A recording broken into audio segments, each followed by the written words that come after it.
జుట్టు ప్రతి ఒక్కరి అందంలో కీలక పాత్ర పోషిస్తుంది. అందుకే చాలా మంది జుట్టుపై ప్రత్యేక శ్రద్ధ తీసుకుంటారు. అయితే దుమ్ము, కాలుష్యం కారణంగా జుట్టు పొడిగా, నిర్జీవంగా మారుతుంది. దీంతో తెల్ల జుట్టు, తలపై వెంట్రుకలు రాలిపోవడం వంటి అనేక సమస్యలు ఎదుర్కొంటున్నారు. ఉరుగుల పరుగుల జీవితం, పొల్యూషన్, మనం తినే ఆహారం కారణంగా చిన్న వయసులోనే చాలా మంది జుట్టు సమస్యలతో సతమతమవుతున్నారు. ముఖ్యంగా జుట్టు రాలిపోయే సమస్య ఎక్కువగా ఉంటుంది. ఇక చాలా మందికి స్నానం చేసేటప్పుడు ఎక్కువగా జుట్టు రాలిపోతుంది. తలస్నానం చేసేటప్పుడు చేతికి వెంట్రుకలు రాలి రావటం గమనించవచ్చు. దీంతో చాలా మంది ఇలా ఎందుకు జరుగుతుందో తెలియక ఆందోళన చెందుతారు. అయితే మనం చేసే పొరపాట్లు, సరైన జాగ్రత్తలు తీసుకోకపోవడం వల్ల కూడా జుట్టు రాలిపోతుంటుంది. కొన్ని చిట్కాలు పాటిస్తే స్నానం చేసేటప్పుడు జుట్టు రాలే సమస్యను తగ్గించుకోవచ్చని నిపుణులు అంటున్నారు. ఆ చిట్కాలపై ఓ లుక్ ఇద్దాం. జుట్టును దువ్వండి. మనలో చాలా మంది తల స్నానం ఎలా పడితే అలా చేస్తుంటారు. తల దువ్వకుండానే స్నానానికి వెళతారు. అయితే స్నానం చేసే ముందు జుట్టు దువ్వుకోవడం చాలా మంచిది.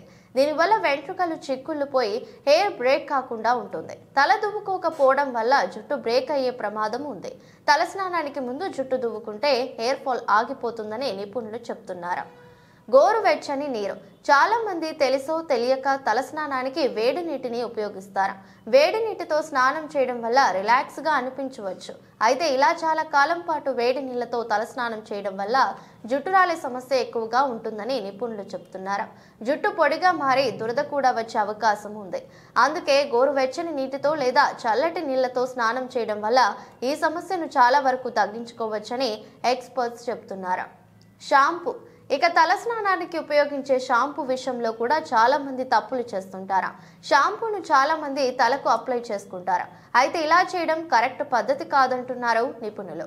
ఇలా కాకుండా కొద్దిగా నీటితో కలిపి ఆ తర్వాత షాంపూను జుట్టుకు అప్లై చేయాలంటున్నారు.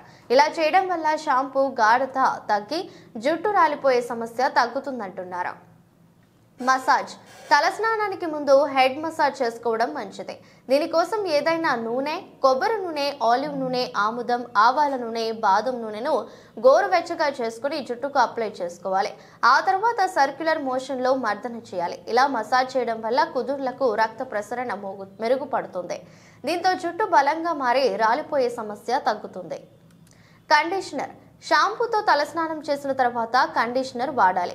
కండిషనర్ వాడకపోతే జుట్టు తేమను కోల్పోయి నిర్జీవంగా మారుతుంది. దీంతో జుట్టు రాలిపోయే సమస్య ఎక్కువగా ఉంటుంది. అందుకే షాంపూతో స్నానం చేసిన తర్వాత కండిషనర్ ఉపయోగించండి. ఇక కండిషనర్ కేవలం జుట్టు చివర్లకు మాత్రమే అప్లై చేయాలి. కుదుర్లకు రాయడం మంచిది కాదు. దీనివల్ల కుదుళ్లు గ్రీజీగా మారి వెంట్రుకలకు తగిన పోషణ అందదు. తల క్లీన్ గా ఉండాలి. చాలా మంది స్నానాన్ని హడావిడిగా చేస్తుంటారు. తలస్నానం అయితే షాంపూ కళ్ళల్లో పడుతుందని హడావిడిగా కానిస్తారు. దీంతో అప్పుడప్పుడు షాంపూ, కండిషనర్ అలాగే జుట్టులో పేరుకుపోయి ఉంటాయి. ఇలా ఉండటం వల్ల జుట్టు బలహీనంగా మారి రాలిపోతుంది. అందుకే తలస్నానం చేసేటప్పుడు షాంపూ, కండిషనర్ ని పూర్తిగా కడిగేయాలి. ఈ జాగ్రత్తలు కూడా ముఖ్యం. తలస్నానం చేశాక తుడుచుకోవడం కోసం మృదువైన టవల్ ఉపయోగించాలి. టవల్ ని కూడా గట్టిగా వాడకూడదు. తేలికగా టవల్తో వెంట్రుకలపై తుడుచుకోవాలి. దీనివల్ల వెంట్రుకల డ్యామేజ్ తగ్గుతుంది. చాలా మంది స్నానం చేశాక తడి జుట్టుతోనే దువ్వుకుంటారు. ఇలా చేస్తే జుట్టు డ్యామేజ్ పెరుగుతుంది. దీనికి బదులు జుట్టు బాగా ఆరిన తర్వాత దువ్వుకోండి. అలాగే దువ్వెన పళ్ళు మధ్య ఎక్కువ గ్యాప్ ఉండేలా చూసుకోండి. ఇక చాలా మంది రెగ్యులర్ గా షాంపూ చేస్తుంటారు. ఇది మంచిది కాదు. దీనివల్ల వెంట్రుకలు డ్యామేజ్ అయ్యే ప్రమాదం ఉంది. అందుకే వారానికి 2 నుంచి 3 సార్లు మాత్రమే షాంపూ చేయడం మంచిదంటున్నారు నిపుణులు. గమనిక. ఇది సోషల్ సమాచారం మాత్రమే. కొన్ని అధ్యయనాలు, సంబంధిత నిపుణుల ప్రకారం ఈ వివరాలు అందించా. వ్యక్తుల ఆరోగ్యాన్ని బట్టి ఫలితాలుంటాయి. వీటిని పాటించే ముందు సంబంధిత నిపుణుని సంప్రదించడం శ్రేయస్కరం.